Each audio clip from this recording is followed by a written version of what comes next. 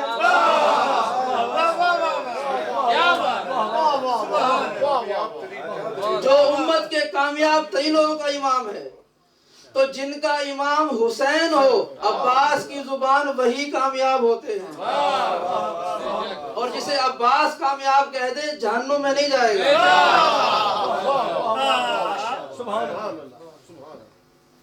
ہم حضرت سلیمان کی دعائیں پڑھتے ہیں قرآن مجید میں. بہت ساری دعائیں. انہوں نے حکومت مانگی، پروردگار نے دے دی. ربی حب لی ملک لا ينبغي لأحد من بعدی، ایسی حکومت جو میرے بعد کسی کو نہ ملے. کئی دعائیں مانگی. ایک بڑی عجیب دعا مانگی کہ وادخلنی برحمتک فی عبادک الصالحین. اے پروردگار مجھے اپنی رحمت کے صدقے اپنے صالحین بندوں میں داخل کر دے. توجہ کے ساتھ. میرے پاس فیروزے کی انگوٹھی ہے، یاقوت کی انگوٹھی ہے. میں ان سے کہوں بھائی صاحب سے کہ دعا کرے مجھے فیروزے کی انگوٹھی مل جائے، تو یہ کہیں گے کہ قبلہ آپ کے پاس تو پہلے سے موجود ہے. وہ مانگے جو نہ ہو. حضرت سلیمان زمین پر بسنے والی ہر مخلوق پر حاکم تھے. توجہ کے ساتھ. جنات پر بھی، ہوا پر بھی، چونٹیوں پر بھی، چرند و پرند پر بھی، ہر مخلوق پر پروردگار نے انہیں حاکم بنایا تھا. اس حکومت کے بعد دعا کر رہے ہیں مجھے اپنے صالحین بندوں میں داخل کر دے. توجہ کے ساتھ. صالحین میں شمار کر دے، صالح بندوں میں داخل کر دے، صالح بندوں میں داخل کر دے. کون دعا مانگ رہا ہے؟ جناب سلیمان نبی اللہ. جناب سلیمان کہہ رہے ہیں مجھے صالح بندوں میں شامل کر دے. اور جاؤ حضرت عباس کے حرم میں، آج بھی ان کی زیارت لکھی ہوئی ہے. چھٹے امام کے الفاظ ہیں السلام علیکہ ایھا العبد الصالح.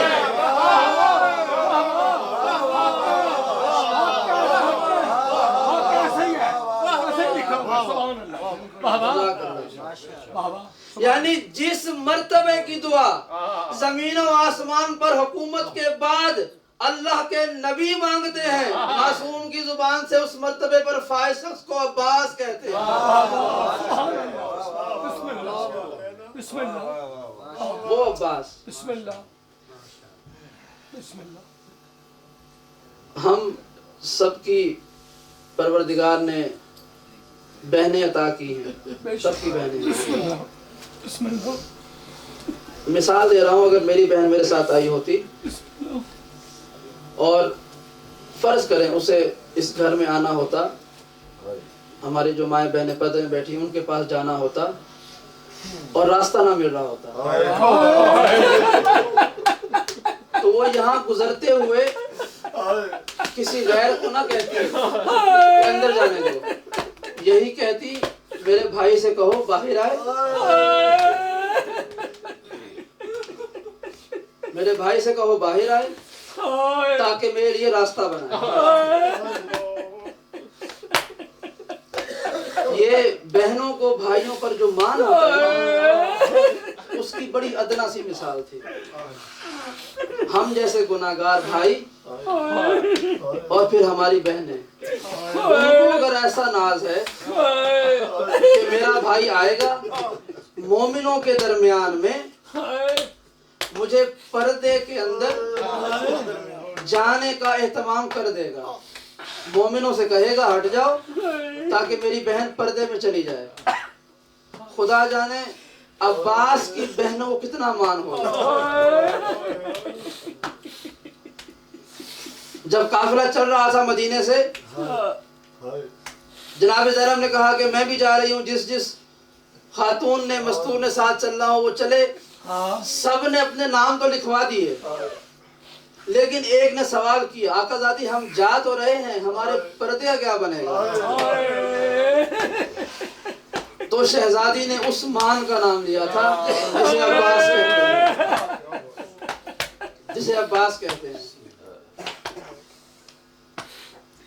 جب شب عاشور قیام گاہ میں پانی 2 دن سے 3 دن سے ختم ہو چکا تھا، ہر خیمے سے بچوں کے رونے کی آواز آ رہی ہے، ہر خیمے سے۔ لیکن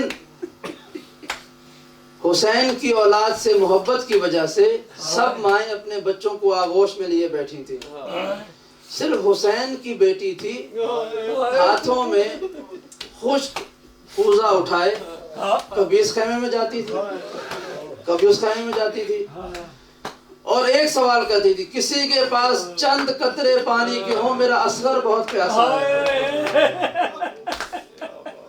جب کہیں سے کوئی جواب نہ ملا تو آخر میں آئی ہے اس جگہ پر جہاں سکینہ کا باب الحوائج موجود ہے۔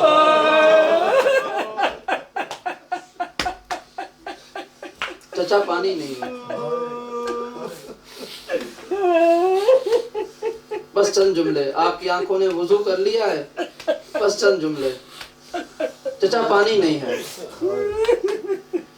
کہا بیٹی آقا زادی تمہارا بابا اجازت نہیں دے رہا۔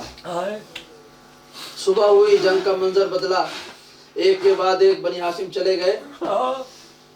تاریخ کہتی ہے کہ 7 مرتبہ کم از کم تاریخ میں ملتا ہے کہ جب بھی کوئی جوان جنگ پر جانے کی اجازت مانگتا، حضرت عباس کہتے آقا اس سے پہلے مجھے جانے دیں، آقا اس سے پہلے مجھے جانے دیں، اس سے پہلے مجھے جانے دیں۔ اور جب آخری وقت آ گیا، اب ایک جملہ سن لینا دادا، تاریخ کہتی ہے میں نے کربلا میں مقتل سنتے ہوئے حضرت عباس کے حرم میں جملہ سنا تھا، مجھے خطیب کا نام یاد نہیں آ رہا لیکن کربلا کا حرم یاد ہے۔ کہا کہ جب وقت آخر جناب سکینہ آئی ہے حضرت عباس کے پاس، چچا پانی لا کے دو، اور اجازت بھی مل گئی ہے، بس 2 جملے سے اجازت مل گئی ہے، آئے ہیں شکریہ ادا کرنے، اے میری بیٹی سکینہ، آقا سکینہ تیرا شکریہ کہ تو نے مجھے اجازت لے دی ہے میرے وقت کے امام سے کہ میں جنگ پہ چلا جاؤں۔ جملہ سنیں گے، فرمایا پڑھنے والے نے کہ حضرت عباس اپنے زانوں کے بل زمین پر بیٹھ گئے اور سر کو جھکا لیا اور ایک جملہ کہا، سکینہ کاش اجازت 3 دن پہلے مل جاتی، کاش اجازت 3 دن پہلے مل جاتی۔ اب جب رخصت ہونے لگے ہیں، اب جملہ سنیے گا، حضرت عباس اٹھنے لگے ہیں زمین سے اور دونوں ہاتھ زمین پہ رکھے ہیں، جناب سکینہ قریب آئی ہے تاکہ چچا کو گلے سے لگا سکے۔ اب تاریخ کا جملہ سنیں گے، جناب سکینہ جب قریب آ رہی ہیں، حضرت عباس کے ہاتھ زمین پر تھے، حضرت عباس نے ہاتھوں کو بڑھا کر جناب سکینہ کے قدموں پہ رکھ دیا۔ جب قدموں پہ ہاتھ رکھا، جناب سکینہ نے کہا، اب جملہ سن لینا، اب تاریخ دیکھتی ہے کہ ہر گھر پر عباس کا علم لگا ہوا ہے، علم کے اوپر ایک ہاتھ لگا ہوا ہے۔ اب سمجھ میں آیا، کل جو ہاتھ سکینہ کے قدموں سے مس ہو گیا تھا، سکینہ کی دعا سے آج سب سے اونچا وہی ہاتھ۔ اجرکم اللہ، اجرکم اللہ۔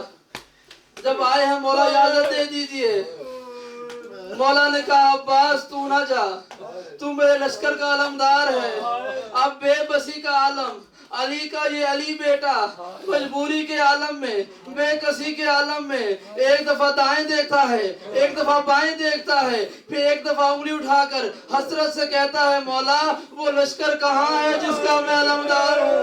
مولا سارا لشکر تو قربان کر چکے ہیں، اب میں کس لشکر کا علمدار ہوں؟ ہزاروں بس آخری جملہ سن لینا، حضرت عباس روانہ ہوئے ہیں، اس طرح روانہ ہوئے ہیں کہ ایک ہاتھ میں آپ نے علم اٹھایا ہے، ایک ہاتھ میں مشکیز نیزہ اٹھایا ہے، مشکیزے کو پشت پہ باندھا ہے، اور آپ جا رہے ہیں۔